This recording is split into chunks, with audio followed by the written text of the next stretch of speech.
भावनाएं, इंसानियत का असली रंग। भावनाएं ही वो चीज हैं जो हमारे जीवन में रंग भरती हैं। यही हमें इंसान बनाती हैं, हमें आगे बढ़ने की प्रेरणा देती हैं। जिसने अपनी भावनाओं पर काबू पा लिया वो अपने कामों में महारत हासिल कर सकता है, और जो अपने काम में माहिर है वो अपने भविष्य की हर संभावना का मालिक बन सकता है। आज हम दो अलग अलग लोगों की कहानियां सुनेंगे, दो अलग नजरिए, दो अलग लक्ष्य और अंत में दो अलग रास्ते। पहली कहानी, सिकंदर। सिकंदर का मानना था दुनिया में सिर्फ दो तरह के लोग होते हैं, विजेता और विजित। अगर तुम्हें महान बनना है तो तुम्हें हर हाल में विजेता बनना होगा। उसका नजरिया साफ था, ये एक ऐसी दुनिया है जहां लोग एक दूसरे को नीचे खींचने में लगे रहते हैं, और जो इससे बचकर आगे निकल जाता है वही असली जीतता है। बचपन में एक गांव में पले बड़े सिकंदर को हर चीज के लिए संघर्ष करना पड़ा। यहीं से उसने सीख लिया, जीवन तुम्हारे कर्मों का नतीजा है, जो होता है उसकी जिम्मेदारी तुम्हें खुद लेनी है। वो खुद को शारीरिक और मानसिक रूप से सबसे ऊंचे मानकों पर रखता था। हर दिन खुद से ही मुकाबला करता था और खुद से ही जीतना चाहता था।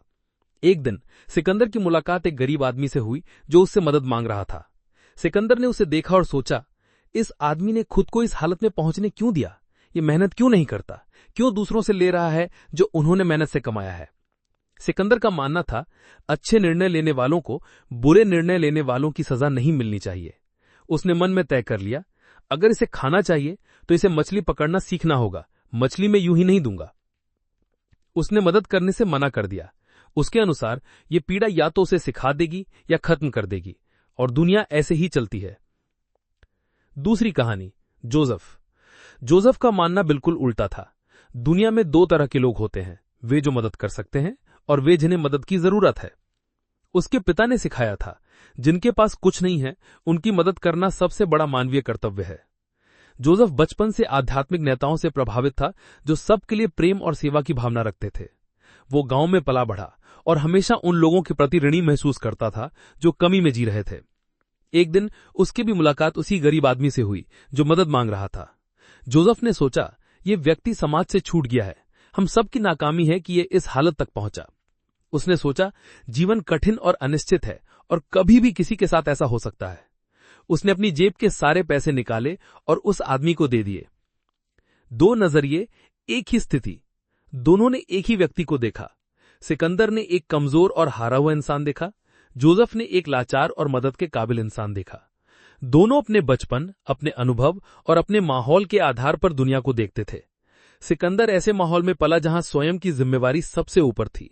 जोसेफ ऐसे माहौल में पला जहां सबकी जिम्मेदारी सबसे ऊपर थी। भावनाओं का असली खेल। सिकंदर के लिए क्रोध एक उपयोगी उपकरण था जो उसे ताकतवर महसूस कराता था। जोसेफ के लिए करुणा एक उपयोगी उपकरण थी जो उसे दयालु महसूस कराती थी। असलियत यह है कि दोनों के पास उस गरीब आदमी की असली कहानी का कोई अंदाजा नहीं था, लेकिन उनकी सोच, उनका नजरिया वही उनकी भावनाओं को तय कर रहा था।